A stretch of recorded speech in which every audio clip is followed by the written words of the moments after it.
Meeting of the Zoning Board of Appeals for the City of Troy to order.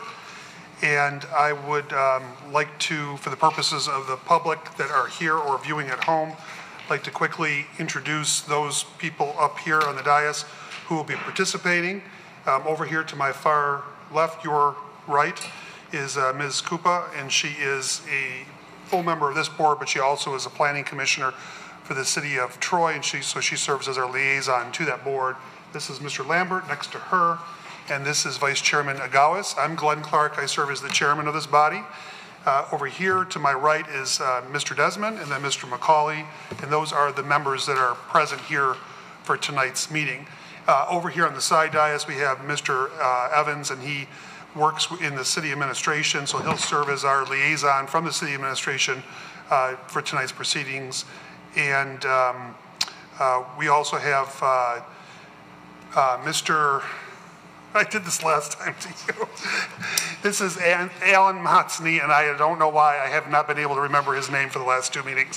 But he serves as the Assistant City Attorney for the City of Troy, and Mr. Motsney will serve as our legal advisor to this body for tonight's proceedings. So without any further ado, I'm going to ask Mr. Evans to call the roll. Mr. Desmond? Here. Mr. Eisenbacher? Mr. McCauley? Here. Mr. Lambert? Here. Ms. Kupa? Here. Mr. Clark? Here. Mr. Agawes? Here. So we do have quorum to proceed, and for those who have business before the board tonight, just be aware, and I changed our format a little bit, I think starting last meeting or the meeting before, but if you are a petitioner and you do have business here, you do have the right to request of the board that we postpone your action item, your agenda item, until the next meeting where perhaps we might have a full board. But the board does not have to agree with you if you want the postponement. The board has the right to decide and act fully as or full voting body, just less one, if that makes sense. So when you when you're called up, all you have to do after I, welcome you is to tell me, Mr. Chairman, I'd like to have this considered to be postponed. If you don't speak, we're going to proceed as if you want it to be considered for tonight's proceedings. And that's only for the petitioners, for the petitioner to state their opinion on that, and then for the board to consider their opinion. So we will move forward with calling on our Vice Chairman, Mr. Agawes, to read the rules and procedures for the better understanding of those who are watching at home or are here this evening. Vice Chairman Agawes. Sure. The Zoning Board of Appeals is a group of 7 of your neighbors appointed by City Council to decide on requests for variances and other matters that are brought before them. A variance is a relaxation of the literal provisions of the zoning ordinance. Petitioners must indicate a hardship or practical difficulty with the land that would warrant the granting of the variance. Procedure. The board will hear the items in the order that they will appear on the agenda. When an item is called, the chairman will verify that the petitioner is present. Then the city administration will summarize the facts of the case. The petitioner will then be given an opportunity to address the board to explain the justification for the action requested. After the petitioner makes their presentation and answers any questions that the board may have, the chairman will open the public hearing. Any person wishing to speak on the request should raise their hand, and when recognized by the chairman, come up to the podium. The speaker should identify themselves with name and address, indicate the relationship to the property in question, such as next door neighbor, live behind the property, etc., and state whether they are in favor of or against the variance request and give reasons for their opinion. Comments must be directed through the chairman. Comments should be kept as brief as possible and closely pertain to the matter under consideration. Only one person will be recognized by the chairman to speak at one time. At the conclusion of public comments, the chairman will close the public hearing. Once the public hearing is closed, no other public comment will be taken unless in response to a specific question by a member of the board. The board will then make a motion to approve, deny, or postpone the request. In order for the request to pass, a minimum of 4 votes are needed. If the request is not granted, the applicant has the right to appeal the board's decision to Oakland County Circuit Court. Thank you, Vice Chairman Agawes. We now move on to the item number 3, approval of the minutes related to the June 19th meeting. Are there any questions from a member of the board for our city administration, or would somebody like to be recognized for an action item? To make a motion. Mr. Lambert. Mr. Chairman, I would move approval of the minutes. Motion has been supported and seconded by Ms. Kupa. Is there any discussion on the motion? Seeing none, Mr. Evans, I believe we're prepared for a vote. Mr. McCauley? Yes. Mr. Lambert? Yes. Ms. Koopa? Yes. Mr. Clark? Yes. Mr. Gauss? Yes. Mr. Desmond? Yes. Motion carries, and that is passed. We move on to approval of the agenda for the board's consideration.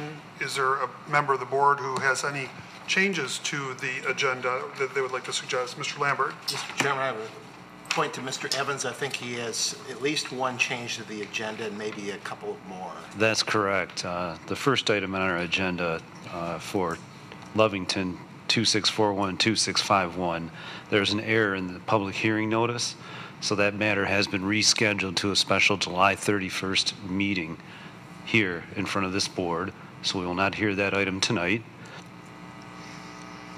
We've had a request for postponement for case D, which is on 1681 Oak Forest. You do have a copy of the request. He's indicating that there's a discrepancy with his site plan, so he wants to correct that. So he's requesting postponement to August 21st. And item E, 4044 Middlebury, they have also requested postponement to August 21st. I should note that one of the public comments before you tonight on the days, there was a public comment opposed to that postponement. So I just wanted to bring that to your attention. So those are the three potential changes to the agenda. Thank you, Mr. Evans. On such a beautiful Michigan summer night, I think it's going to be wonderful that we'll be able to enjoy a little of the summer here tonight by moving some of these around. So if you, as a member of the public in attendance here, if you're here for item A as printed, item D, or item E, they are no longer going to be considered tonight. So if you want to stay and honor us with your presence, you're more than welcome. Please stay. But you now know A is going to be considered on July 31st in a special session right here in this chambers, and then D and E will be here August 21st at our regularly scheduled meeting. Mr. McCauley. I think those, we haven't postponed those yet, have we? Those are requests for postponement. We have to vote on whether to postpone them or not. Am I correct? The approval of the agenda is really, it doesn't require a hard vote. And so, but we can ask Mr. Monsney his opinion on that. Seeing there's opposition to one of the proposed postponements, I would suggest a vote on.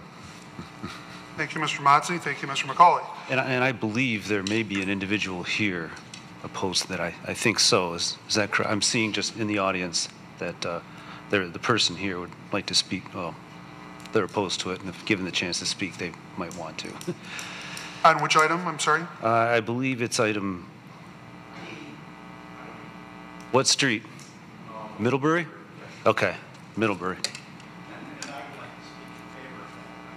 Okay, well, we're just considering right now potentially, oh, gotcha, okay. So, You don't have a right to speak on an Right. adjournment issue, sorry. And we have considered opening up in years past for people who can't be here for the rescheduled date. So, and we don't interact with the audience by asking out for clarion call on opinions, because we have to have everything on the public record up here. So I will just ask for in an advisory way, if anyone not on, if we're going to adjourn it or postpone it to another date, but only if you are here tonight and you want to speak on the item because you cannot be at the potential rescheduled date, please indicate that, and we will take the public comment tonight. We'll have public hearing on that, and we'll close it, and then we'll reopen it next meeting, if we are moving it forward.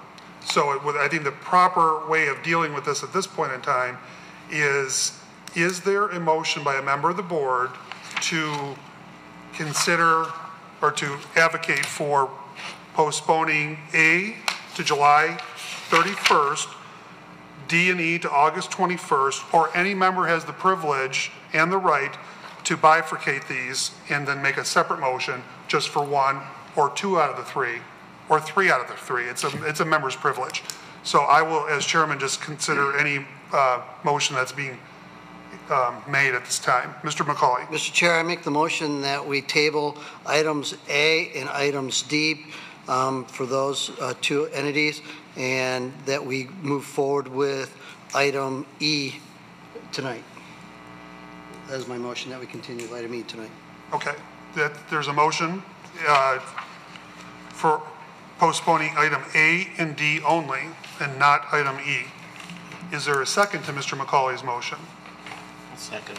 Mr. Lambert seconds. So now we have public discussion. We have discussion among members of the board. So would someone like to discuss this motion? Mr. McCauley, I would just perhaps ask you why you made your motion.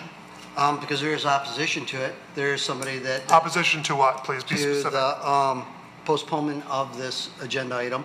And I don't... Of which one? We're referring to 3 at this point in time. Item D is the only one that I said that we were talking about. Okay. That not postponing.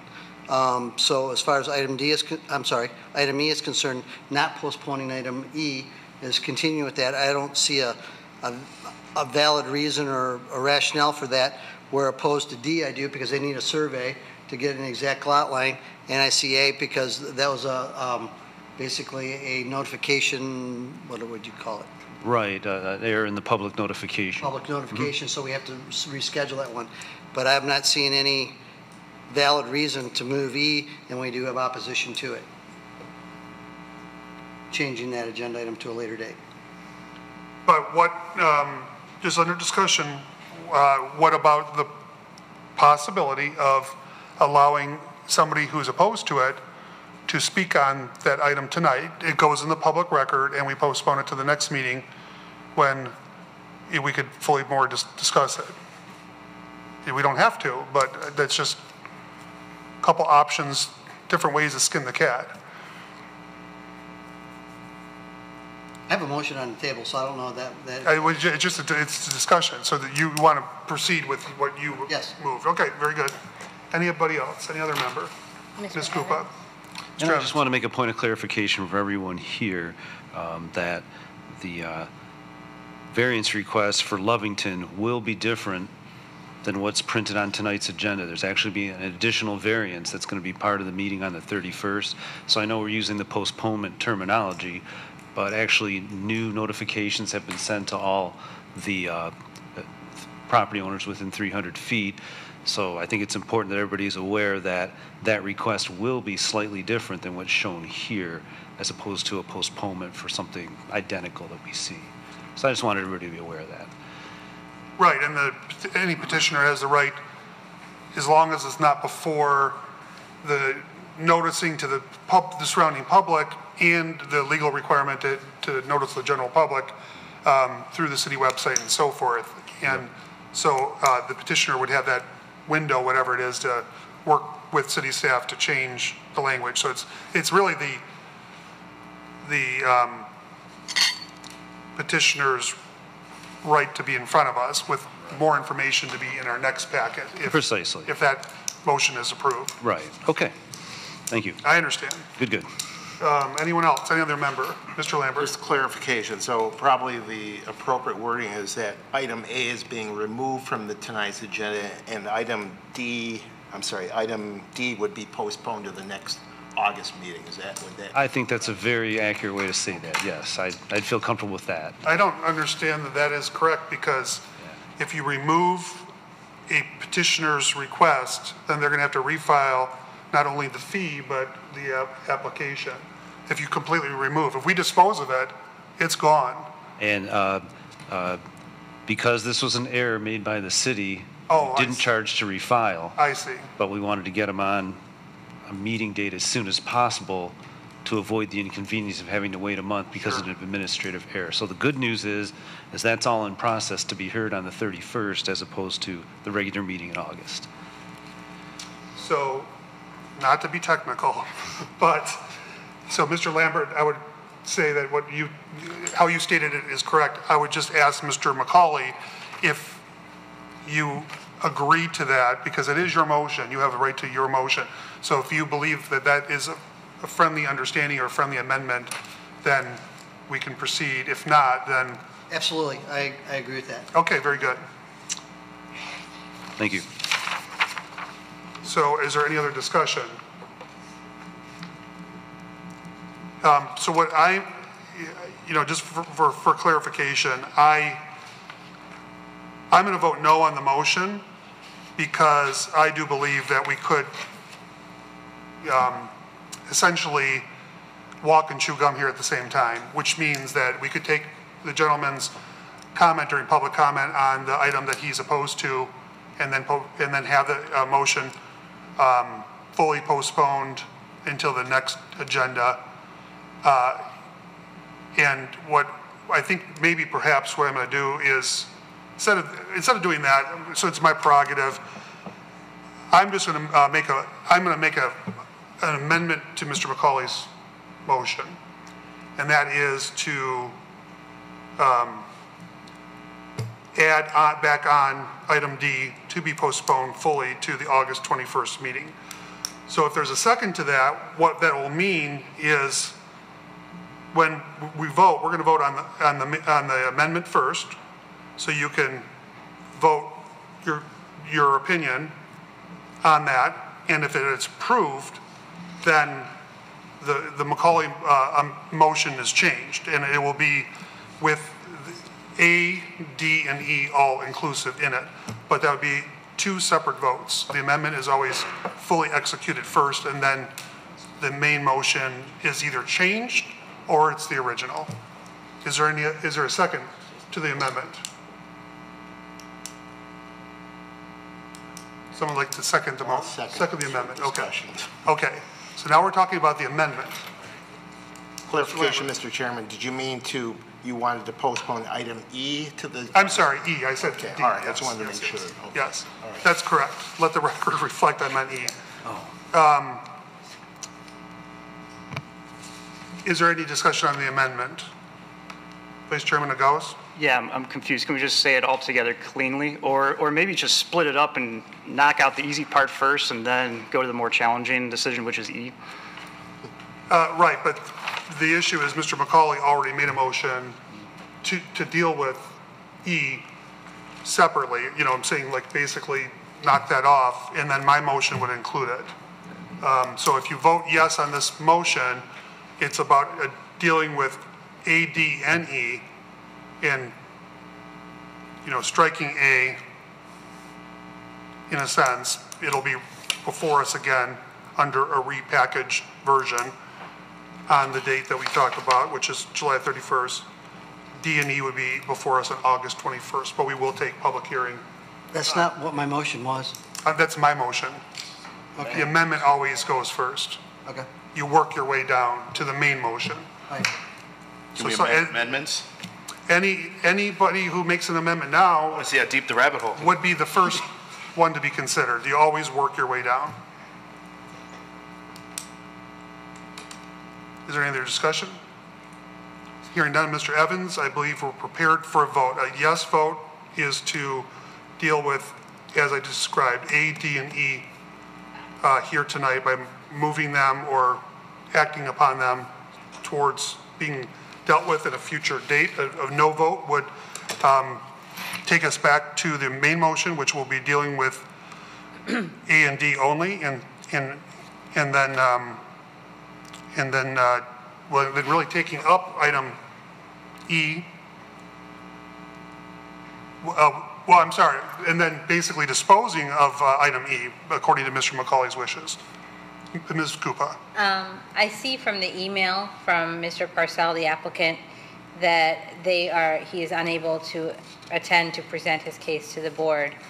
Has this been done in the past when someone is not available?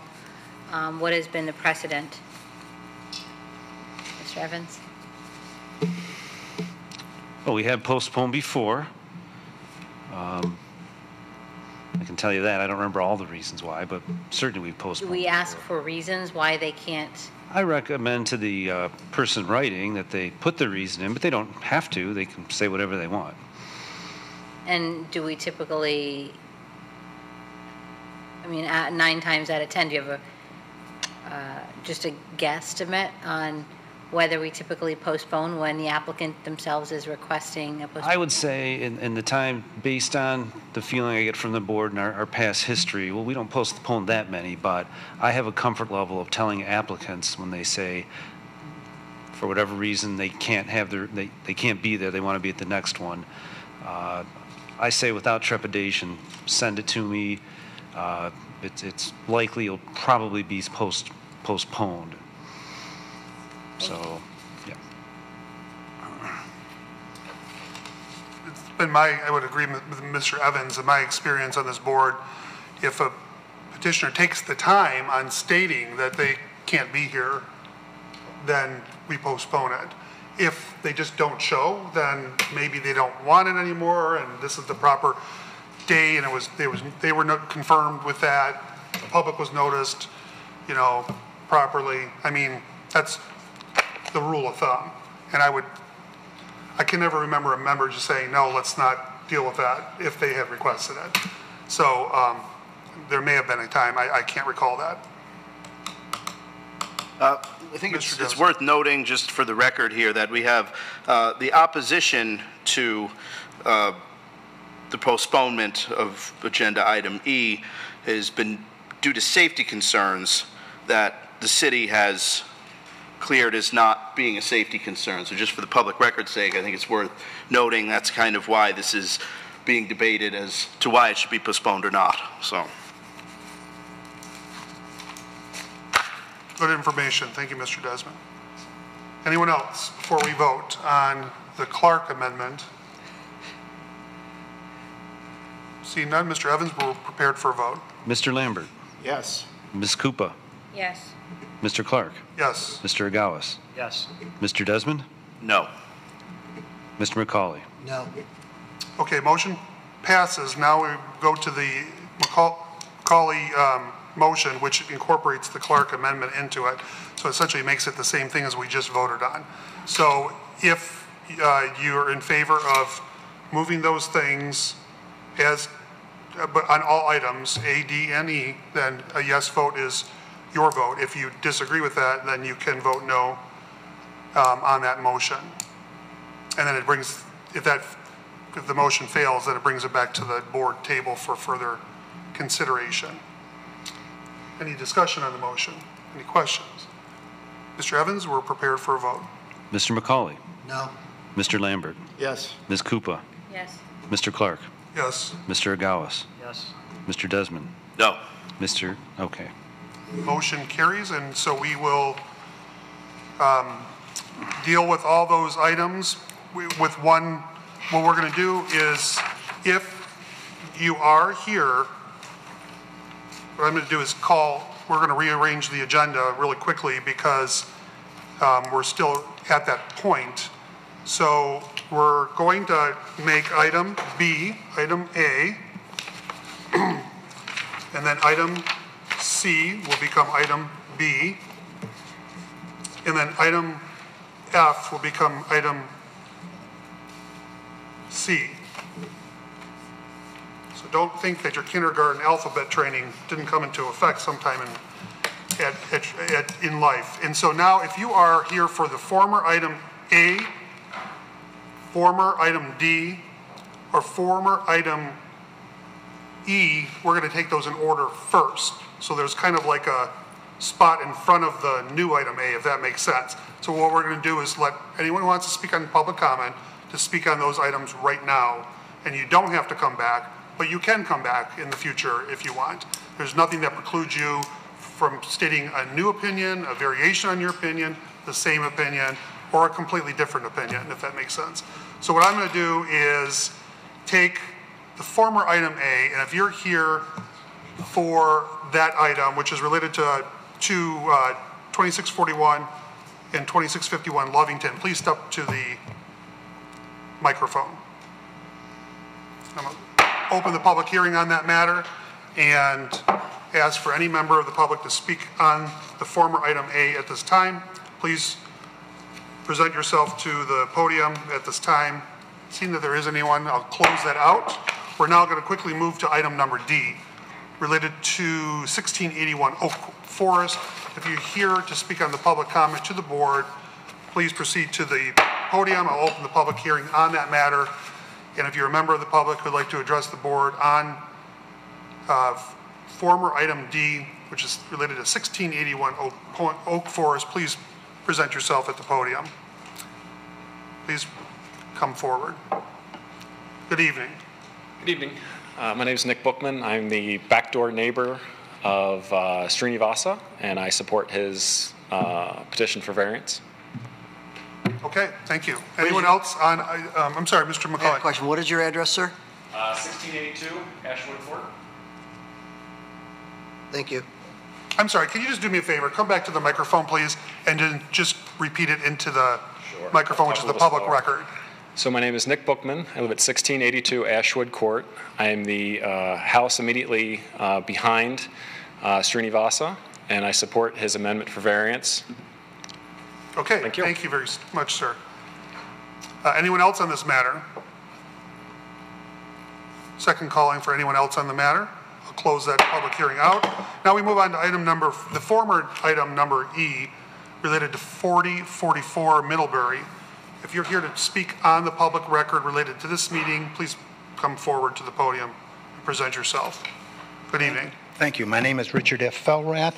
I am not appearing as an attorney. I'm inactive at this point, but as a neighbor, and I support Mr. Christopher Purcell's request for a zoning variance for his pool. I also have a letter from Bob and Sandy Hudkins, which I believe has already been sent to the board, who also support the request. It would seem that the principal problem in this matter is the grandson of the Hudkins, an autistic child who might possibly gain access to the pool. I live next door to the Hudkins and observe the ladder to gain access to the above-ground pool is never left at the pool when adults or older children, at least 14 years of age, are present.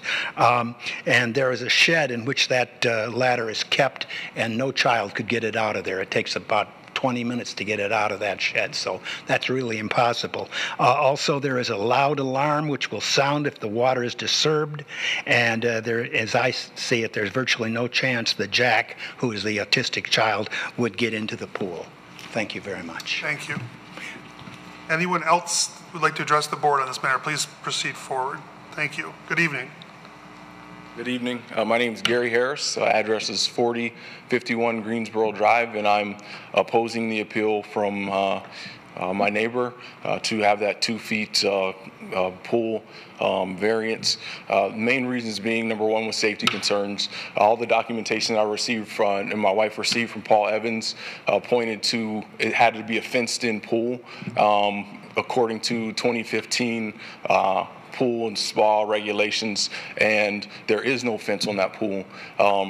A couple of weeks ago, the Parcells were out of town, and the autistic kid went to that pool. Luckily, one of our neighbors found them. It's great, it's wonderful, but what if they didn't, and what if he does? And he's a pretty big kid. He's actually come in our house. You know, I like to barbecue, and I leave my door unlocked sometimes, and he's running to our house just haphazardly, and it's just because he sneaks out.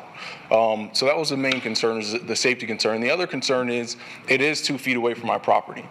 Last summer, they put this pool up. They've drained it 2 times. I've invested $2,000 to put up a privacy fence in terms of shrubs and things like that. When they drain it, my yard gets sogged. My trees aren't allowed to sit in water, and I'd hate to lose that investment when this pool does get drained the next time. And that's the main reason why, you know, me and my wife are pretty adamant about it being that 6 feet away because of the drainage, and we've also made a big investment to both keep our backyards private as well as theirs. You know, I'd like to, if I could, I don't know if I can make a request. I know they can't make it today, but I know you guys are having a special meeting on the 21st. If there would be a motion to hear it then, I would like that. The main reason being my wife and I put in this request to the zoning and compliance department May 9th, and as far as safety reasons as well as being away from our property, and it's now July 17th, and now it's going to be postponed August 21st, which is 3 months. So we'd like to get something done sooner rather than later. The person that did file in, Mr. Parcells, called my wife today and semi-passively aggressively said he's going to have to move it. If you guys have the meeting today, he's going to have to drain the pool today, move it, and then drain it again the next time. After he told my wife he had a hose to hook it up, and he's like, well, the backyard's going to be flooded again. I don't appreciate that. That's why I sent the email today. That's unacceptable. I live in a very nice neighborhood, and Dick is an awesome neighbor. We are very nice people, but when you start passively aggressively making threats over the phone, and I have details on that as well if the board would like to see it. I deem that unacceptable, and I'm a neighbor, and I'd like to live cordially, but to me, it kind of crossed the line. So thank you. Thank you. Chairman. Mr. Lambert. One quick question. I don't know whether or not we can postpone it to 2 weeks from tonight. I'm not sure that's possible, but are you able to be back here on the 21st? I can be back here on the 21st. Any day you need me here, I'll be here. Okay. Thank you. Okay, anyone else on this matter who'd like to address the public board? I'm sorry, sir. No, there's no interaction between this body and the public from those seats. So it's absolutely not permitted. So is there another member of the public who would like to address the board on this matter? Please present yourself to the podium. Is there another member of the public who would like to address the board on this matter? Please present yourself to the podium to be recognized. Close out the public hearing on that matter. This matter is to be considered on August 21st. It's already been approved by this board. And the fact of the matter is that I would just say, people have the right to come and say really anything other than, they're going to burn the house down at that podium. We are not the, arbiters of every hurt or feeling or idea that people have. I would just say to the gentleman, I'm not going to go through everything you said because you're asking for a myriad of items. But if you feel like your life was threatened or your physical presence was threatened by a neighbor, you said something about a threat, that cannot be considered here. Absolutely not. What can be considered and will be considered by this board is item number E that's printed in the agenda. That and only that. And we'll factor in what goes into that when we meet again. But at the end of the day, if you feel someone threatened you, the proper repository for that is next door at the Troy Police Department. And I would encourage you to consider doing that if you feel threatened. So what we now do is we're going to be moving on to the renumbered, relettered item A, which is related to 2831 Chippewa. Mr. Evans, can you please present to us on this matter? Thank you, Mr. Chair.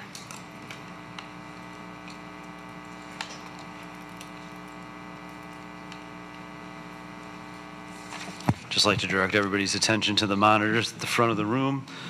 This is for subject matter on 2831 Chippewa. And a quick overview, the subject property is located in a neighborhood north of Square Lake and west of DeQuinder. It's outlined in yellow here on the north side of Chippewa.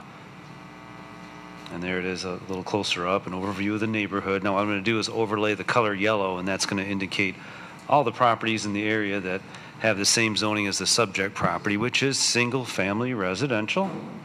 And I've zoomed in a little closer to direct everybody's attention to the location of the addition to the home. They want to add a room to the back of the house in this circled area here. And that's a photo provided by the applicant of the back of the house in the approximate area that they want to put a single-story addition. They have provided in their application elevation drawing showing how it's going to look. And this is their site plan. And the hatched area is the area of the addition. Now, the zoning ordinance says that any additions to this home must be set back from the back property line 40 feet, and their proposed addition will be just over 29 feet setback. So in order to proceed with what they want to do, they're here seeking relief from the board. I'll turn it back over to the board for any questions. Thank you, Mr. Evans. Are there any members of the board who have questions of our city support staff? See none, we will call the petitioner forward. So if you're here on this matter, please come forward and identify yourself.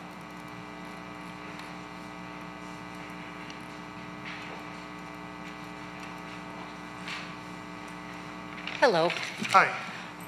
My name's Marianne McDonough. I'm the homeowner at that address, and I have with me an affidavit that is signed by the neighbors in front, in back, and on both sides. Basically, it says, I'm aware of the public hearing to be held on Tuesday, July 15th, 7:30 in the council chamber room, and regarding the variance to allow proposal of addition of a sunroom to the property. The variance to allow the room is in the setback, and I have no, I've been shown the architectural plans by the homeowner, my neighbor, and I have no objection to the variance. So these are the people. I don't know how many people you send this to, but I figured front, back, and both sides. We have a very friendly neighborhood, and they're all okay with it. So does somebody want this? Yes, if you could please give it to Ms. Koopa, and Okay. we will then pass it person to person because we can't make copies here, and then it'll go into the public record. Okay. Thank you. Do you have any questions of me? Well, why don't you start with why you want this variance? I think that's a good way of giving Can your I perspective. introduce my contractor? Sure, absolutely. Come on up. He can join you at the podium. Okay. Sure. You said that. Jeremy Richter. Nice to meet everybody. Good evening, Mr. Richard. Do you want to talk about that? Sure. Why- What was the question? But normally when why we people want it? present themselves to us, they're going to give us an argument that why they want what they want. She has absolutely no direct sunlight due to the position of her home, and all these homes are from the east-west direction. It's the home Yeah. and any sort of the public areas of her house. So to utilize more of that space, that she has a deck back there at this time right now. What we want to do is introduce a Four Seasons room. Fairly close to the exact same size of that deck that's there right now. It's in a dilapidated state. There's nowhere to go back there. I mean, it's put right on the property line by about 9 inches or something. Something close. I do have it on the drawings, and behind me a construction set as well as a watered down version here for the zoning board as well. But that's our plea here. I mean, there's no direct sunlight for her to enjoy this at home in anything besides a private area of her home from an east-west direction. Okay, anything else you'd like to add? Well, if you take a look at the deck itself, the sunroom is basically in the same area as the deck. Let me see, I'm trying to get the directions. To the east, my neighbor to the east has some very high arborvitaes and can't see in that area at all. The people in the back, that would be the north, have some very high fir trees and can't see to that area at all either. So there's no sightline problem for the people around. It's private from the neighborhood. It's very private as in terms of interrupting their sight, interrupting their privacy. It doesn't. And the people to the southeast, that would be the west. Did I say west already? East, west. Well, the other side are perfectly okay with it, and most people have been very happy with the improvements I've made since I moved in. I've only been there for a little over a year. That's about it. Member of the board would like to ask the petitioner a question, Mr. Lambert. Yeah. The one house that's directly to the east of you on Chippewa, what do they have in their backyard? I'm trying to look at the overhead picture. Those are the arborvitaes he's talking about. They're up there about 20 feet. Well, it looks like there's a building structure there. I can't, is that like a covering for the deck or? Back on the right, he's at the deck back there. He has a deck as well. He has a deck, but he's got very, very tall. How tall would they be? 20 feet or so. 20 feet arborvitaes between our houses. Are you looking in between on the left-hand side from my view here? No, it's on the right of the That's property. his deck back there, correct, Marion? Looks almost Yes, like a tree house. yes. Well, he's got a deck on one side, and then he's got a like a flat area that he. Concrete? It's concrete. I think it's concrete. He plays a lot of basketball and stuff like that.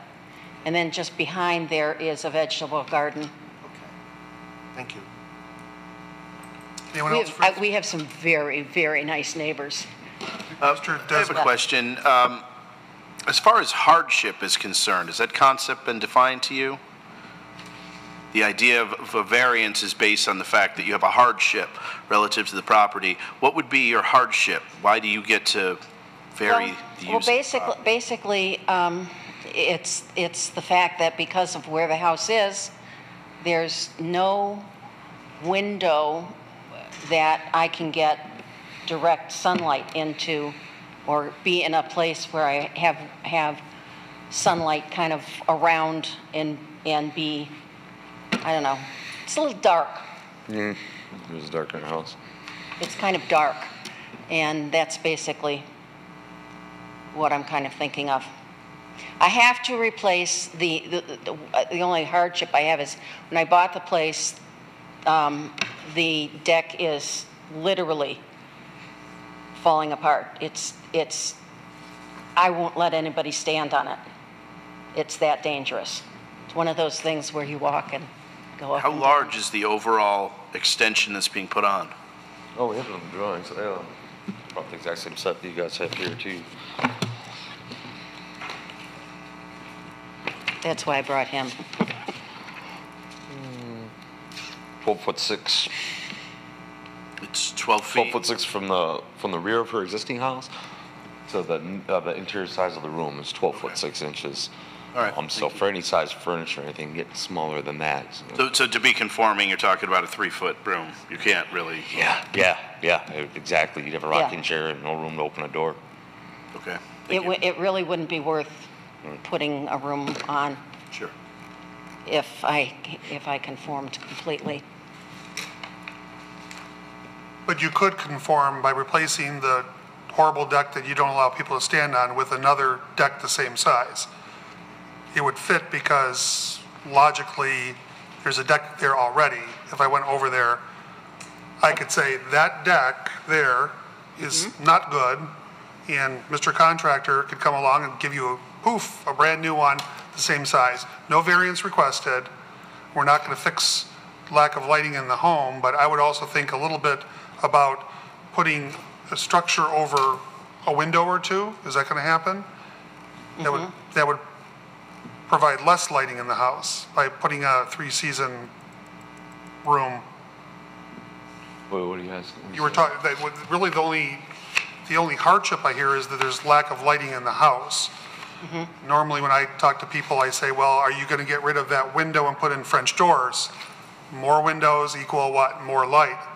But if you're putting an addition off of the back, or you're putting it through, you're going to access it somehow. Let me finish. You're going to access it somehow. You're going to access it through an existing door wall, or you're going to knock out a window and make it bigger for a door. But then you're going to put a structure over the back of that deck, and then some beyond that. So therefore, all that roofing or structure above to stop the rain from coming in is going to obstruct even more light that comes in the house. So I don't see how a 3-season room is going to bring more light into the house, I see, and how that is in fact a hardship. I see what you're saying there about it would, from not being able to be in her house. She does have 2 French doors we would be utilizing on both sides of her existing fireplace. by putting this in the back, we are going to allow more light in, and the public area should be able to use that, because looking through those French doors, it's facing towards the north, so the sun is in our southern hemisphere, so it goes around the front of her house. So really all she's getting, I mean, from that area, she'll be able to get sunlight from morning up until about noon, and then after 5 o'clock back on into a public area there. You know, so the indirect sunlight that she's already receiving, which is minimal through those French doors, won't be any sort of adhered from putting on this structure on the back of her house. Okay, thank you. Anyone else for this petitioner? Mr. McCauley. As I'm looking at your blueprints, I see the room existing, but I see also the stairwell that comes off the front of it. Is that part of the with the new foundation system for that, the stairwell coming towards the back of the lot line?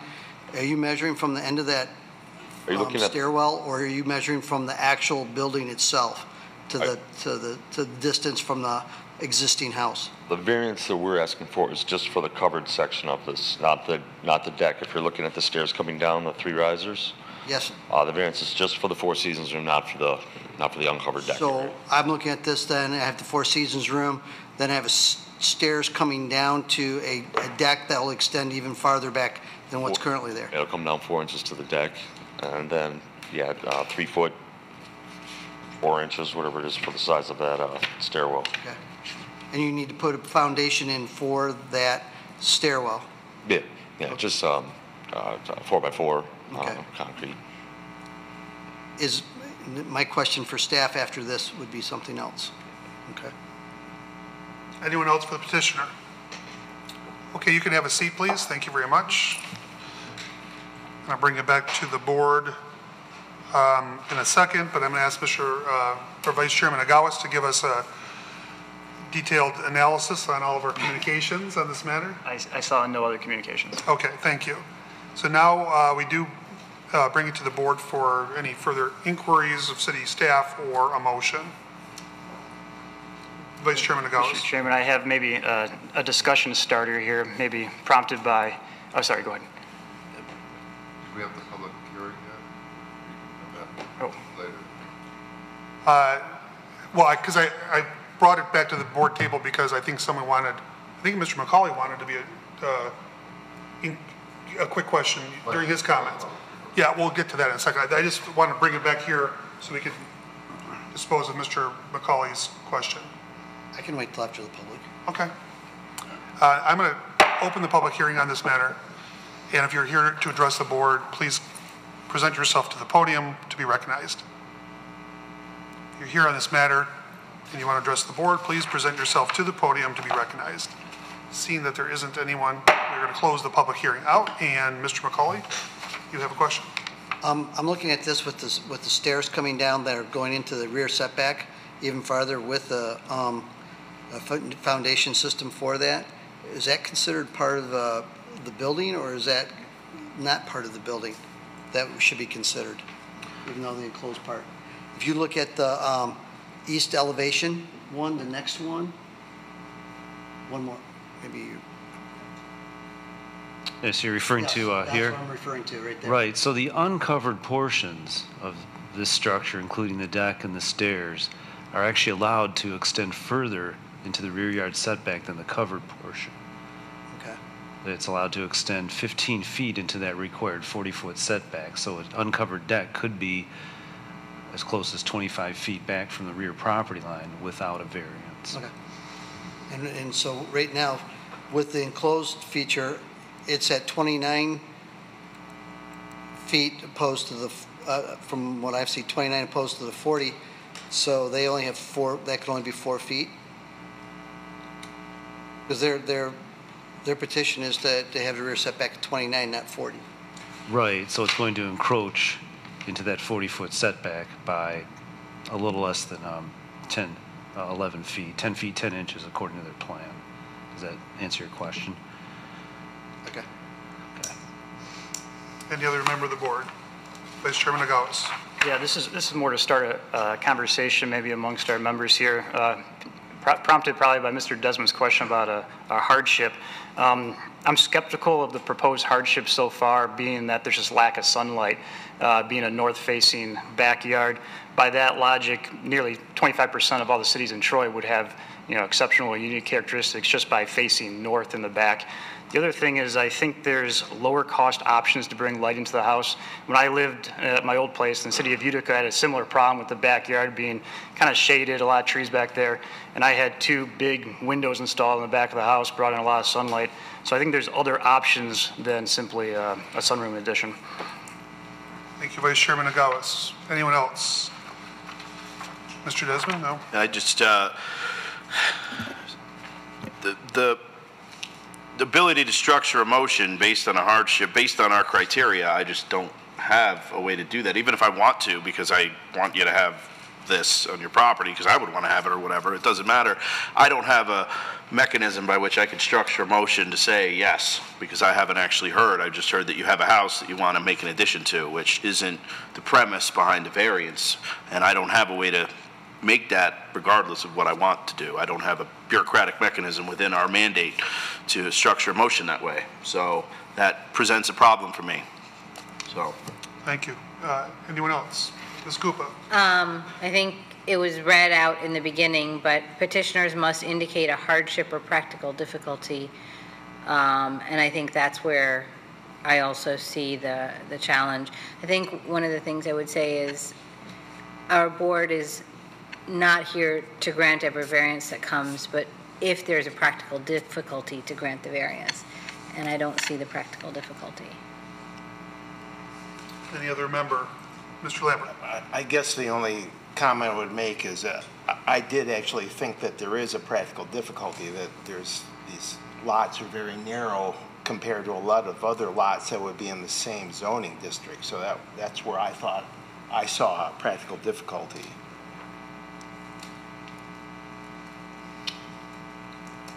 Thank you. Does anyone else on the board would like to be recognized to take a motion for possible action or inquiry of staff?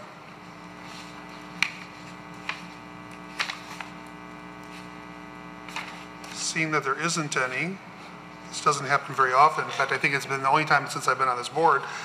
But if Vice Chairman Nagawis. I'll take it a step further.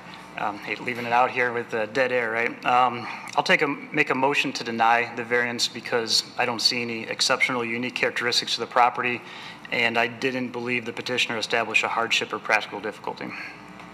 Motion for denial of the petitioner's request. Mr. Desmond seconds. Is there any discussion on the motion? Seeing that there isn't anyone who would like to be recognized, Mr. Evans, we're prepared for a vote. Ms. Koopa.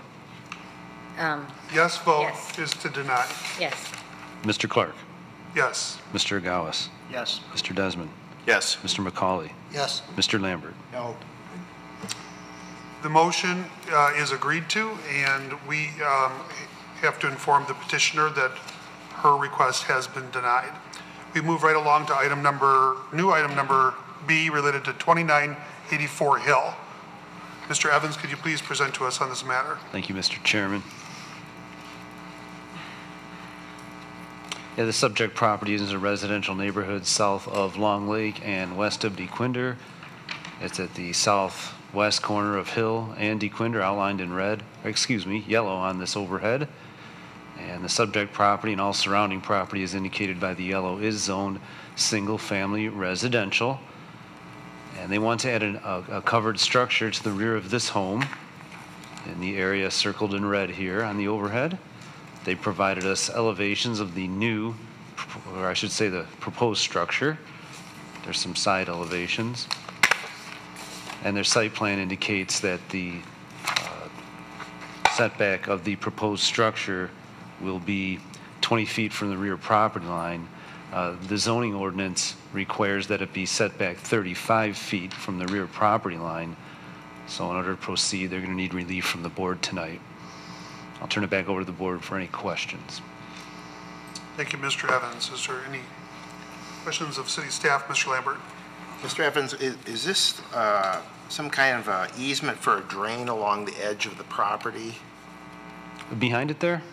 or to the right of it, closer to DeQuinder? Because I see the way the fence is going there and then the tree line, almost like there's a drain. I don't know what that is there, so I'm not sure. Maybe the petitioner will know. Maybe they will. Thank you. To the south of that, that is a reservoir or drain? Right, that's a retention area. Anyone else like to ask a question? Seeing that we are beyond that, we are going to call the petitioner forward. If you are here on this matter, please step forward and identify yourself. Good evening. Good evening. My name's Tony Snow. I live at 343 West Harrison in Royal Oak. I'm here for my son, Nathan. He booked a vacation about 6 months ago, and this happened to be the week, so he put his dad in charge. I don't know if that's a good idea or not, but we'll know in a little bit. Yeah, we'll know in a little bit. But he put a patio in recently, had it permitted and everything, and put footings in for what he hoped would be a gazebo type of thing that would attach to the home. They have this patio that's the dimensions there. They're on the corner of DeQuinder and Hill Street. So to their east is DeQuinder. There's no neighbors there. Your comment a little earlier, I believe that's a creek that comes through there, a creek that comes across DeQuinder and comes down through the back of their, or down along DeQuinder, and that is a retention area in there. There's probably at least 100 to 125 yards to the next home that's behind them.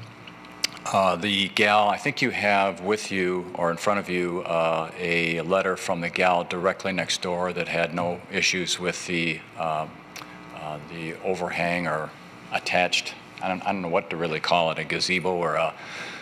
It's not a four-walled structure. It's just a covering for that patio. And he did go to extra expense to put those footings in, and so he's looking to have that covered. The other thing is he has 4 children, and sometimes they foster care children there. So when you're out playing and everything, you'd want to get out of the sun, and that's basically why they want that structure there. Is that they have 4 of their own children, and they have 2 foster children occasionally. So it makes it a little bit easier to take care of those kids outside of the sun, protect them from the sun, and to eat outside when they can. A hardship, I don't know if there's a hardship. I didn't realize that was part of the venue tonight. But I can tell you that it can't really be seen by anybody other than their next door neighbor. Just to the west, next to the next door neighbor house you see there, is a street that dead ends into that catch basin there. So there's a street there, and then there's another neighbor on the other side. I guess if you're looking at the picture here on your left, that's a street there where those 2 bushes are side by side. So that it's not going to be seen by anybody other than the next door neighbor. And you know, he added an addition a few years ago. I don't know if that makes a difference or not, but it was all permitted and everything. It's beautiful. It looks like the house was there originally. So he does everything first class. It's going to be a really nice structure. And like I said, he went in and put the footings in originally because he thought he could get, this without, he didn't realize the variance. He'd ask for a variance. So I think that's all I have to say. Are there any questions? Are there any questions for this petitioner's representative? You can have a seat. Thank you very much. Thank you. Vice Chairman Agawas, can you please report to us on any communications we had? I did not see any unless I missed one. Okay, thank you. Mr. Chair? Yes. Yeah, and I do believe that one didn't make it to your packet, so I'll put that on the overhead right now. This is from the neighbor, Summerhill, at 2966 Hill.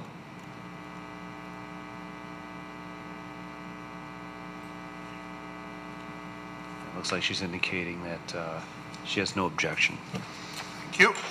And that'll be in the public record as well. So we're going to open the public hearing on this matter. If you're here on this agenda item, please step forward to the podium.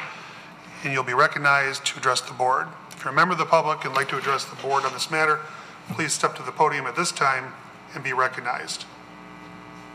Seeing that there isn't anyone, close the public hearing out on that matter, and we move it back to the board table for further discussion, inquiries of staff, or possible action. Mr. McCauley.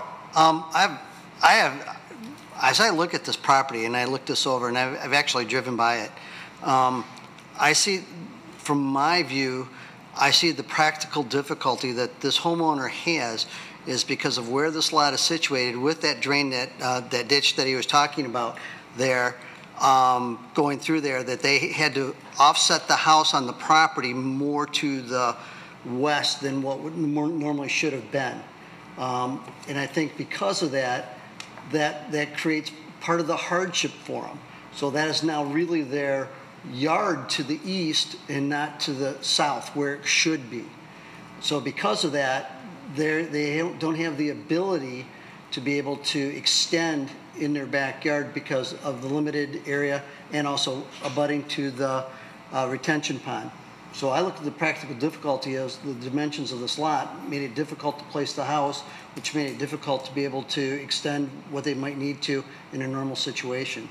And with not having a rear neighbor, I look at this as something that would be not intrusive to the neighborhood, would still be conforming and fit in that lot for what it has. Thank you. Anyone else? I also agree. This is, I think, a very, from my perspective at least, a very clear irregular lot. Even though the lot dimension itself isn't irregular, the buildable envelope within it seems to be irregular, and the placement with the rear neighbor being not inside the neighborhood as a regular, piece of property. So I would agree. I think the hardship here is the placement of the property and the lot itself, where the house was forced to be placed because of the lot. So I see a hardship here in that. Ms. Cooper. Page 56 of our packet, there is a statement of practical difficulty in it. It almost reminds me of Mr. Eisenbacher and how he outlines each point of the statement of practical difficulty. Just if you want to pull that up, Mr. Evans. The applicant did a really nice job of understanding what our board is looking for.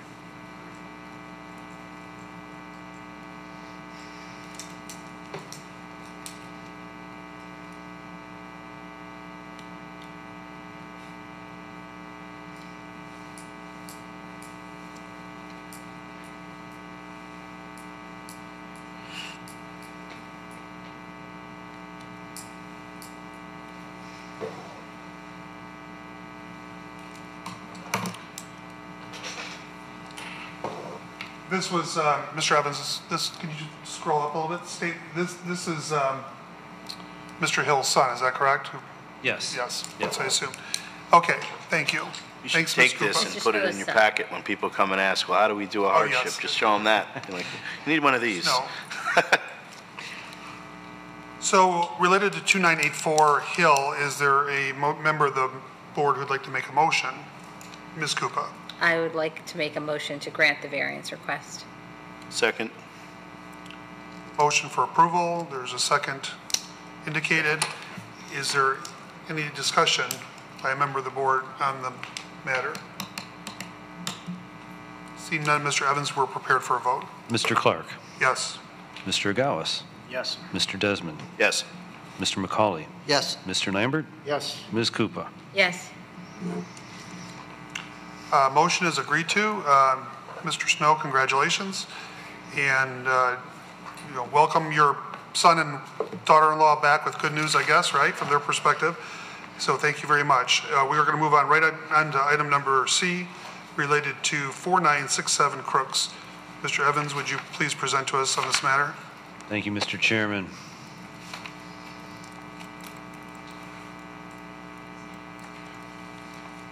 Yes, this subject property is an office building on the west side of Crooks Road, just south of Long Lake, outlined in yellow on the overhead. I've zoomed in to show that everything in blue is an office zoning, so that's the subject property and all surrounding parcels. Across the street is Whitechapel Cemetery, across Crooks. Subject matter involves a couple of rooftop mechanical units circled in red here on this overhead. And the applicant has also called those out as the HVAC units that they've updated. Now, what the city code says is when you have rooftop mechanical units or rooftop equipment at all, they have to be screened with walls or some sort of coverings that are at least of the height of the equipment being shielded. And in this instance, they need a variance because they're requesting a variance because the proposed screening is not as tall as the items that are to be screened. So I'll turn it back over to the board for any questions that anyone may have. Thank you, Mr. Evans. Are there any questions of Mr. Evans or Mr. Motzni on this matter?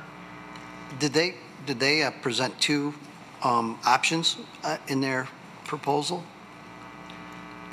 You know, they're mentioning a before and after, and I guess it's not clear to me what they mean by If I look at page 100 of our packet, yeah. If I look at item number 5 in the list, the proposed variance will not be harmful, alter, and it talks about option 1 has minimal impact, limited portion. Oh, right, Option 2. Yeah, they're comparing a couple options and hoping that they can get the variance for, I believe, option 1 is what they'd like to do. Yeah. Okay, that's what I was curious. Yeah, that's right. Thank you. And option 1 being not the height of the mechanical equipment, just below the intake valve. Right, I think we can clarify, but I thought I read 30 inches lower than the height. This isn't a retroactive request. This isn't work that's already been done that they're trying to get varied now, is it? You know, I'm actually not sure, and we should probably ask them.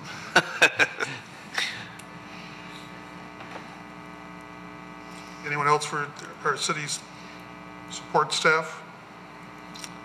Okay, we are going to call forward our petitioner or petitioner's representative.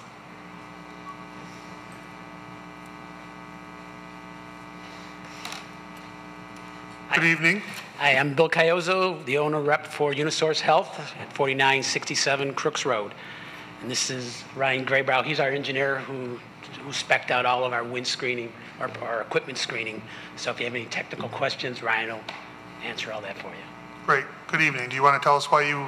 Well, the reason when Unisource Health bought the building, we're in the process of doing $4.5 million worth of renovations.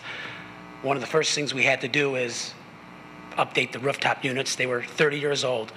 We tried to get rooftops that would fit below the existing equipment screening. Unfortunately, we couldn't. So we had to find the most efficient, rooftops we could find. Unfortunately, these were taller. And without having to do a lot of structural, steel reinforcement below, this is what we ended up with. And then I'll let Brian take over from there. Okay. So essentially in the fall, they needed to replace these units because the equipment was failing. Found because of changes in codes, the equipment now is larger than it used to be. All right. Also, there's a little bit of a change in some of the geometry of the equipment to where it exhausts essentially out to the sides and draws the air in from the top.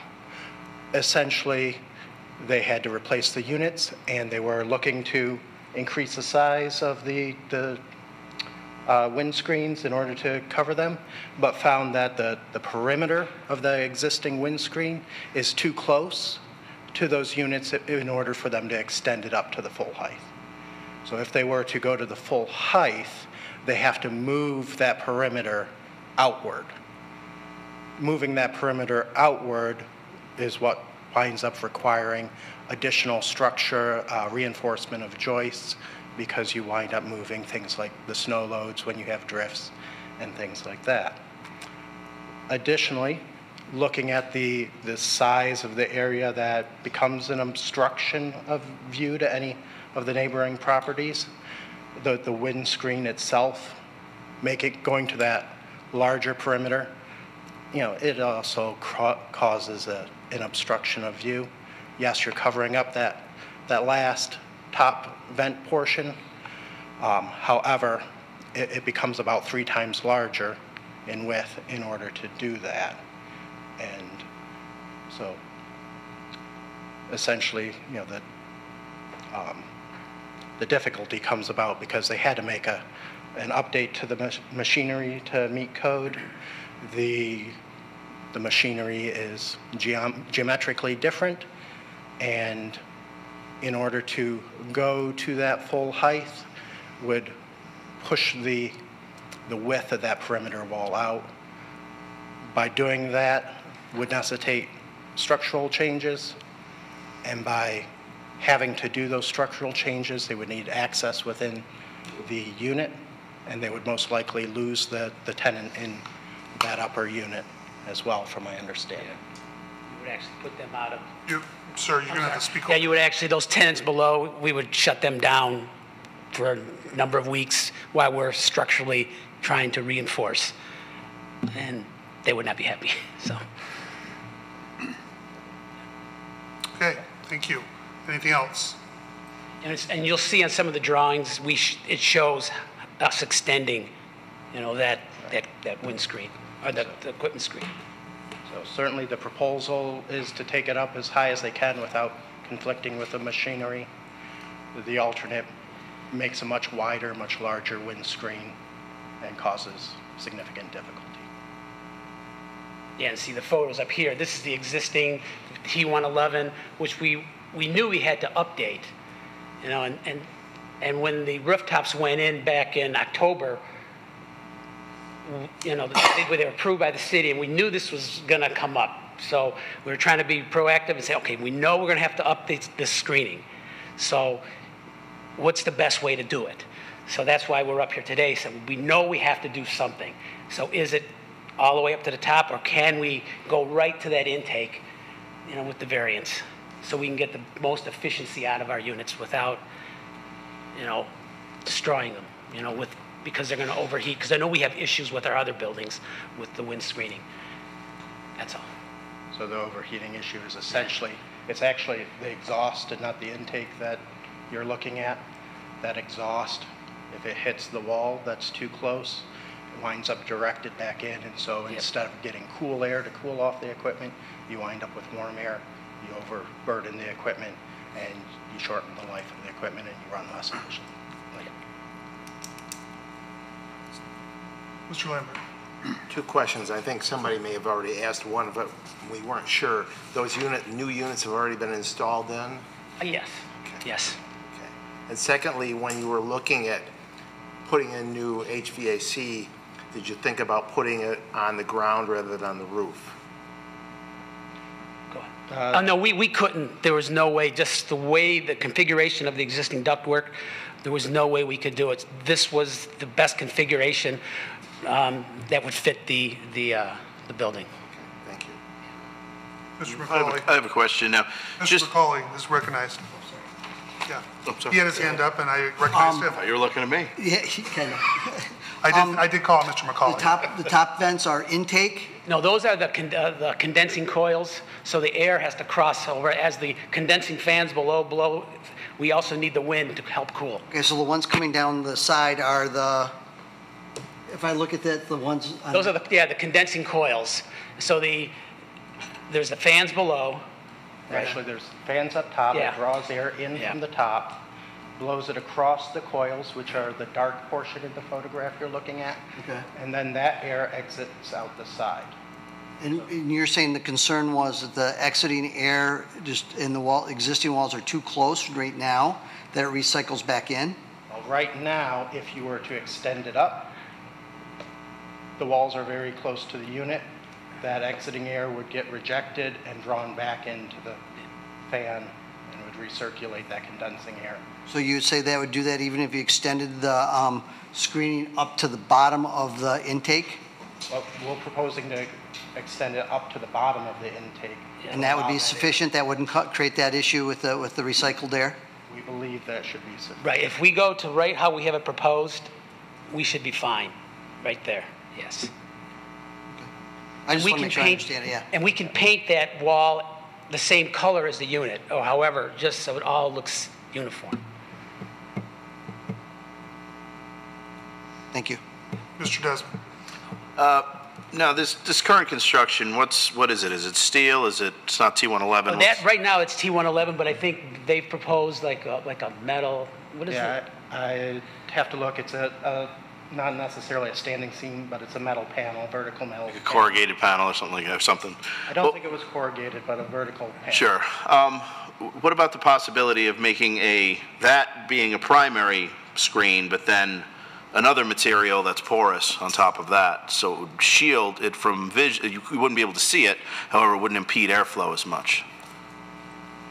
We did look at that some. These are very close, so you still, even when you go to the screened ones, in order to get enough airflow when you're very close, you do have to have a relatively porous screen, so you're accomplishing, you're still going to see it through the screen.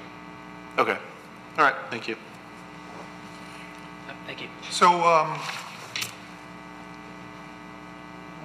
yeah, I'm looking at the printed variance request, and it's just basically, saying that allow this rooftop equipment to be less screened.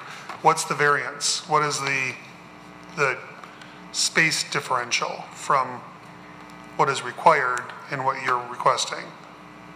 As far as height? Yes. Well, really both, but I'm most interested in height.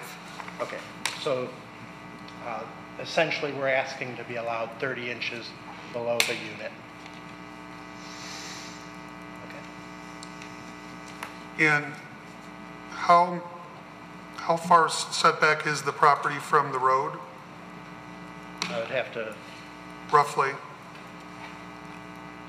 I did not check the property location dimensions. Thank you. Thank you. Mr. Evans, can you help to answer that question for me? We can probably give an estimate based on the GIS. Let me just call it up here and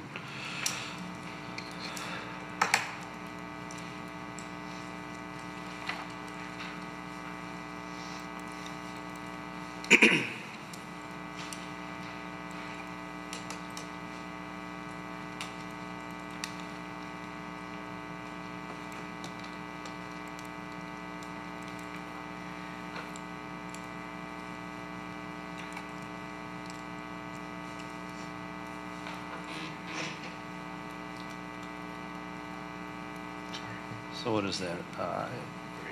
It's hard for me to read from this point. What is it, about 50? What does that say in the box there? 56.43. Yeah. So that's the approximate setback of the building from the okay. that end there. And I guess the final question I have is just for clarification. You just stated that everything would be painted the same color. We could paint it. So, I mean, obviously, if one is one and the other is, the machine's one and the screening is the other, it's obvious, it sticks out like a sore thumb no matter what color scheme you come up with.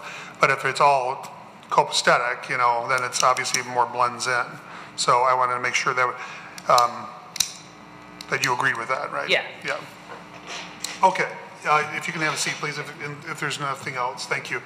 So, Vice Chairman Agawaz, can you please share with us our communications that we have on file for this one? No further communications. Thank you. Okay, now I'm going to open the public hearing on the matter. If you're here to address the board on this matter, please step forward to the podium and be recognized.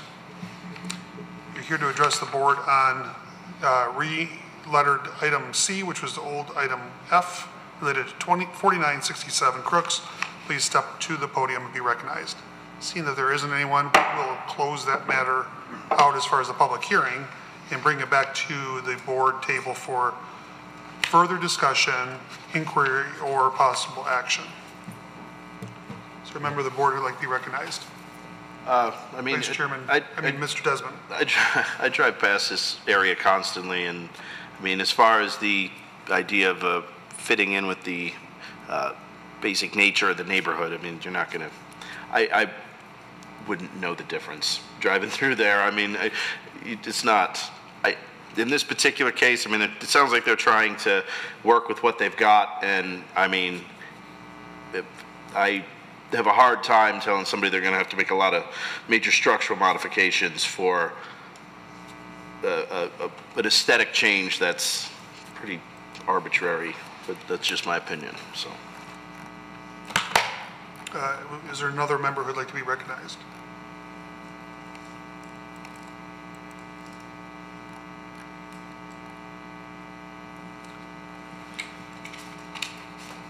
Ms. Koopa. Again, here also, the applicant puts in their application the characteristics an explanation of the practical difficulty related to the standards that we follow. So I thought that was very helpful to have that in their own words. Thank you. Mr. Lambert. Just one question, and I certainly understand the difficulty of this situation, but what I'm trying to get my hands around is that item A of the exceptional characteristics of the property for which the variance is sought make compliance with dimensional requirements substantially more difficult than would be the case for the great majority of properties in the same zoning district. It looks to me more that this is an issue related to the building itself rather than to the property. And that's where I'm trying to get a good handle on trying to find a way to grant the variance, at least in my mind. But I'm open to persuasion. I would just state, Mr. Lambert, that I think you had a question about relocating the equipment perhaps to the ground level. And obviously, if that were the case, we see this one photo here that it doesn't seem like there's a proper place for it. There's hardly any green belts, green space there, and I would have to take away from parking, which could cause issues under the parking ordinance, so how many spaces are required and how many handicap spaces, I'm not sure. But it could radically change the configuration. I do get it. I mean, I think the petitioner freely stated that this could be done on the roof structure with significant costs and, and significant harm to, tenants that are in the building and so forth. I mean, forcing people to take vacation, probably some of those companies would force days off without pay. But I do see, yeah, it is difficult. So I think Mr. Desmond's comments ring true, which is I don't think most people would notice any difference. And it's not in, we saw it to the north or the south there, a bunch of residential homes. I think the whole dynamic would be very different right now. So those are my quick thoughts. Any other member wishes to be recognized? Mr. McCauley. I would agree with Mr. Desmond, and I think that if we looked at they're trying to comply, but they're also trying to make this work so that way they don't have difficulties with their air supply system, and so it works properly. If I look at what they had prior to having to replace the equipment, which we don't manufacture equipment, so that difficulty of finding equipment to fit what you currently have is an issue. If you look at the screening that they had for the previous, what they're asking for is to do the same thing with option one as what they had before, which I think is very reasonable, is not cost prohibitive to them. And I've never noticed it up there, and I drive by there probably every day. I'm afraid if I look up there, I'm going to hit somebody. So from that standpoint, I'm not looking. I think it's very reasonable, their request. Well, you're going to see it now. Yeah. Drive past there from here on out. Will not. I just think, based on not knowing this whole world that we're talking about as far as what's required for any building on their various things that these machines do, I do think, if the petitioners are saying that this is the new wave of this type of equipment, clearly the Planning Commission, I think, needs to look at that, look at, modern technology. And I do think, from a general perspective, that government does not keep up with the market because the government, by its own nature, is not an expert of the market. And even their best and seasoned associates aren't oftentimes skilled in that area. But I guess I would really want to quickly recall the petitioner back to the podium and just, I thought of it earlier and I think, I didn't ask it, but I'm thinking it now. And that is really, at the end of the day, is this an apples to apples replacement of the equipment? Meaning, did you put these bigger, better,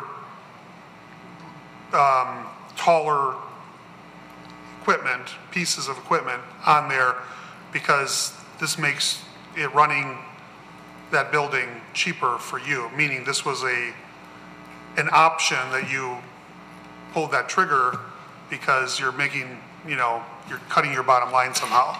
Could there have been other equipment that did the same thing the old pieces did that was within the building code?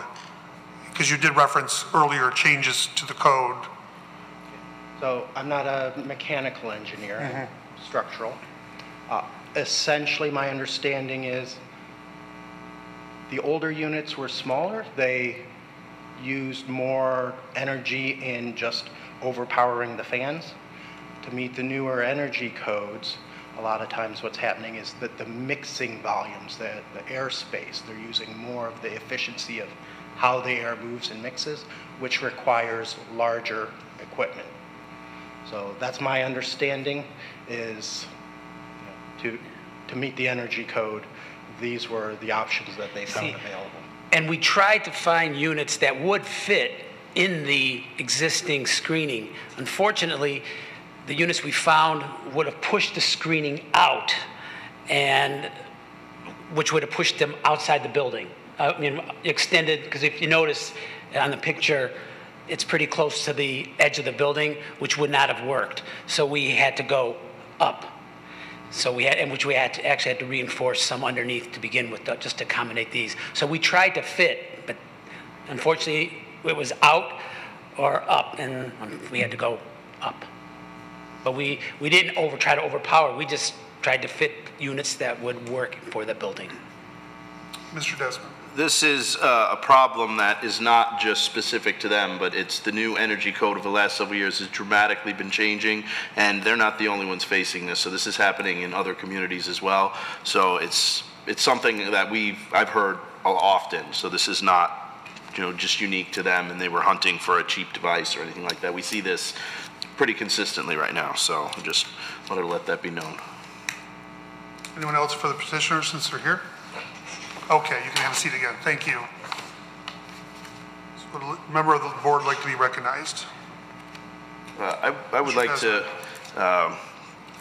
Ms. Koopa, it probably is a good idea to maybe bring it to planning committee and review some of these new changes, because the new energy code just took over, I think it was February, and that changed an already pretty stringent energy code that they had 2 years prior. So I think more and more as people, come and rebuild these units, it's something that Troy's going to see more often. So it could be something that maybe one of the study sessions you guys talk about and just kind of look into a little bit to see, because I think we'll probably see more of this moving forward. So. Okay. Thank you. Yeah. Would someone like to make a motion? Mr. McCauley. Make the motion that we approve the option 1 screening 30 inches below the top of the vent screening for the applicant. Second. Moved and seconded. Is there any further discussion? I would just like to inquire of the author of the motion. Would you be willing to accept an understanding that, Mr. McCauley, that the board's approval is contingent upon the screening and the machines being the same color? Absolutely, since the petitioner said they would be willing to do that. Thank you. Any other discussion on this matter? Seeing none, Mr. Evans, we're prepared for a vote. Mr. Agawas. Yes. Mr. Desmond. Yes. Mr. McCauley. Yes. Mr. Lambert. Yes. Ms. Koopa. Yes. Mr. Clark. Yes. Motion carries. Congratulations, you have your variance. Have a good night. We now move on to, did we do the public hearing on that? Yes. Okay, I just want to make sure. We're scrambling this agenda around so much, it's kind of hard to keep straight. I wanted to make sure, yes, we did the public hearing. Okay, now we move on to communications. Mr. Evans, do you have any communications for our board? I do not. Thank you. Item number 7 is miscellaneous business. Is there any miscellaneous business you have for us tonight? Okay, none. And any member of the board who have miscellaneous business related for board action? I have a question that I would like to we've been getting a lot more of these sunrooms, additions, Florida room requests for homes. Has planning looked at any type of relief for this type of addition to houses, or are we still looking at it? And I know other cities are looking at that for these types of rooms, not to give them an extra 5 feet or something like that to be able to do it. Have we looked at anything like that or sought out other cities, what they're doing to see to give relief to potentially some of these sunrooms and Florida rooms that they're wanting to put on? I don't believe so, and I just also defer to Ms. Koopa if she has any knowledge that the Planning Commission has did discussion on it, but I don't think we've been looking at that. We have not. Yeah, okay. I would just say, Mr. McCauley, that I do notice a trend, an ebb and a flow from having been the longest member on this board, and so I've been here a long time. And so I think it's a one-to-one correlation between an improved economy when we get these type of requests. People have discretionary dollars to make improvement to their biggest investment, their home. So all of a sudden we get the stream of applicants. And, you know, I mean, other than asking the Planning Commission to look at it, you know, I don't know if there's anything, because you could change the, you know, the ordinance on it and allow more, and then without coming for a variance. But when, you know, I think by and large, I think the system works in that the building code and the setbacks are set, so everybody understands it when you buy into a community, into a neighborhood. And then just the oddball ones should be approved if it's irregular shaped property. Like the lady that her request was rejected today, she seemed like a very nice lady, and she simply wanted to, you know, improve her house from her perspective. That's fine, you know, it's a fine perspective. It just doesn't go along with what we do. But I've oftentimes asked that question too, you know, about should we allow more? Then you end up almost guaranteeing in any neighborhood over decades, the green space goes away and you just have more house. And I think that's the trend. Mr. Desmond could address that in real estate right now. People want less yard, more livable space because we have the most beautiful summers, but some of the worst winters here. So people want, or cold weather, whatever, in the fall and even in the spring sometimes. I think that's why people like the sunrooms, is they like seeing the nature. They don't like being in it as much. Sure. They like it when it's over there, yeah, and they're in the air conditioning, looking at it. So. Okay, so we will move on to, there's no further miscellaneous business. There's public comment. So if you're here to address the board on any matter, please step forward to the podium and be recognized. This is your chance.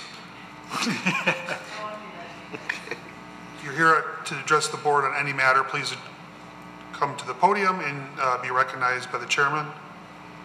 And I will close that portion up because there is not a person who would like to address us.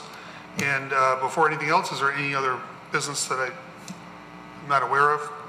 We will be re-meeting, just to clarify, here in this chamber on July the 31st at 7:30. I know I'm finishing my comment. So it's July 31st at 7:30, related to 2641 and 2651 Lovington. Ms. Koopa. So I have a question. Since we have the special meeting for July 31st, would it have been possible, and I'm not asking we change it because you said we would move Mr. Parcells' variance request, we said we'd move it to the August meeting, but in light of the fact that it's a safety concern, would it be possible to move it to the July 31st meeting? No, it would not. Actually, I guess if the board wanted to put it on that, they could have. Yeah. But I didn't float that out to the applicant or let him know.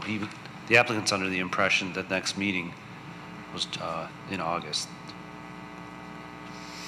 So when would we have had to say we wanted it in the July 31st meeting? Well, What would have been the procedure if to we're going have to, it? let me think, if we're going to, so for example, if today, if we were to postpone, we could simply postpone the request to, and I don't think there's any deadline. I mean, we could, when deadlines come up is when we have to renotice, and the law says that we have to put something in the local paper and get a postcard mailed out to everyone within 300 feet. That's where the deadlines come in place. So for example, we did not propose July 24th because we weren't going to make the newspaper deadline for the special meeting. So I didn't speak to the applicant on Middlebury or even intimate about the July 31st meeting. But when he contacted us and said, so to answer your question directly, I guess in theory, yeah, if the board wanted to, they could have put that item on the 31st. So since the meeting is not over, could we make a motion to move it to the July 31st meeting? Well, I'm going to recommend against that because now people who have left aren't going to know that that's when it is. Got it. Would you have to re-advertise it anyway? Well, we wouldn't have time to re-advertise. Now, we don't have to because we're postponing it to the date certain, and the request hasn't changed by postponing it to the 21st. But we've already told people here and on TV and set an expectation that that's what it's going to be. Okay, I'm going to have more questions, sorry. When someone has a pool, is it typically required that they have certain, what are the guidelines? Can we have sort of an education, a 101 on pools, setbacks, screenings required? Well, there's a small section in our zoning ordinance, which you have purview over, that talks about where pools can go relative to property lines, the yard, and distance from other buildings. Beyond that, we're talking construction codes, and those have to be met, and if somebody wants to receive a waiver from those, they've got to go to the Building Code Board of Appeals. So when you say you want, I guess I'm not sure to what degree do you want. Does this board want the construction code on pools? Is that what I hear you saying, or did you want to stop into the building department? I guess I'm just wondering, what do we need to know about ordinances surrounding pools and safety in order to do our jobs better? In my opinion, for the scope of what the board would be asked to do for that variance request, you need to know the zoning ordinance standards that they're asking relief from.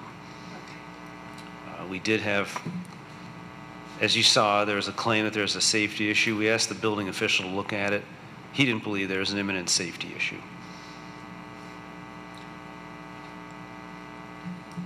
And we have had safety issues with pool where people are putting them up with short walls and they're capable of holding water. You might, those blue pools they sell at Walmart, they got those actually fall under the pool code, and you need a fence for those because the walls aren't high enough. Now the building official and the building code talks more about wall heights and safety alarms and electrical, but that's beyond the scope of my knowledge and, you know, beyond the scope of the zoning ordinance. So I'd like to address a couple of things from my perspective, and as the chairman, I'll say something's allowable to your point. The other is I'm just going to kind of state an opinion on some of this conversation. So first of all, this is a little nerdy, so you just have to bear with me. I'm a parliamentary nerd. So there is a remedy for what you're trying to inquire about. Not that you would do this, but you could do this. So if we go back to the record of who voted no on the motion that was approved regarding reshuffling, rescheduling, all that. So Mr. McCauley, I believe, if I'm not incorrect, Mr. McCauley and Mr. Desmond, I believe, voted no. Is that correct? Okay. They would be excluded from participating in what I'm just about to share, because Robert's rules is quite clear that a person who voted in the negative can't then come back and try another trick to remedy not being happy. But a person who voted in the affirmative, that's from this chair to your chair, Ms. Koopa, can move to reconsider. It's a little known but easily used motion. So if it's moved and seconded to reconsider by a person who voted in the affirmative, then it is on the table and it can be re-voted on, and everybody has a right to vote on it. But the person making the motion has to have voted in the affirmative on that motion. Secondly, to Mr. Evans' point, yes, there could be some noses out of joint. We were there and you disposed of it and then we left. This meeting is still in order and we are a public body and we can meet to dispose of any and all meetings, including a member's desire to move to reconsider later in the meeting. I participated in a meeting years ago where some people left and there was a motion to reconsider and the session was still active. So during a public body, all members can use whatever rights they have, and that's a right within Robert's rules that you have, or any member has. I think secondly though, just kind of moving on to what we heard from some of the public, as far as someone saying or claiming that they want action and move this date from here to there because of their opinion, it's just that, it's their opinion. I think Mr. Evans addressed that to their city official that rendered an opinion that it wasn't a danger. I don't know all the circumstances, and I do believe there are always vulnerable children in any neighborhood. They don't have to be autistic, and I certainly think autistic children are by their very nature vulnerable. But a young person who's very young and can't, doesn't have the faculties to determine about getting into a pool and possible drowning, that person is vulnerable as well, or even a pet could be as well. So having said that, I think we have to factor in that what we really as a board have to consider is the petitioner's request. And in that circumstance, you could read it right here in the agenda.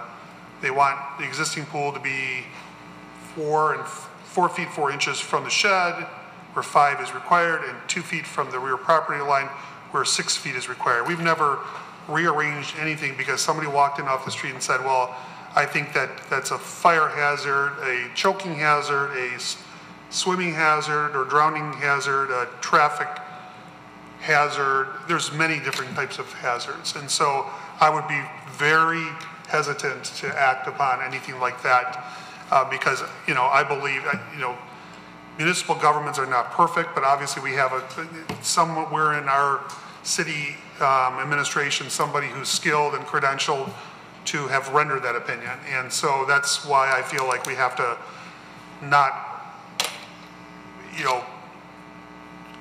act because somebody comes and says it. And I know, I even hesitate when people come here and they'll say, like the one petitioner who I think we rejected her request she called it an affidavit, but it was probably one of the most legitimate petition forms I've seen since I've been on this board.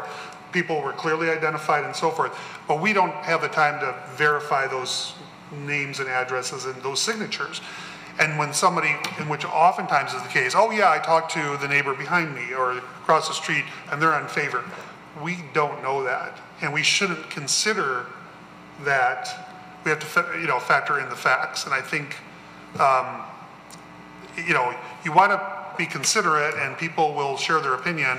But I think really kind of at the waterline, that's just that. It's just an opinion. So I'm kind of giving you both sides, but I am saying that it's a legitimate motion to make if somebody wanted to make that motion. And people, after this meeting may say, well, how dare you, because I left and I would have stood up and wanted to tell you not to do that. Well, once again, we're at 9:13 and they could choose to have been here. So on that note, would anyone like to make a motion or be recognized on any other matter?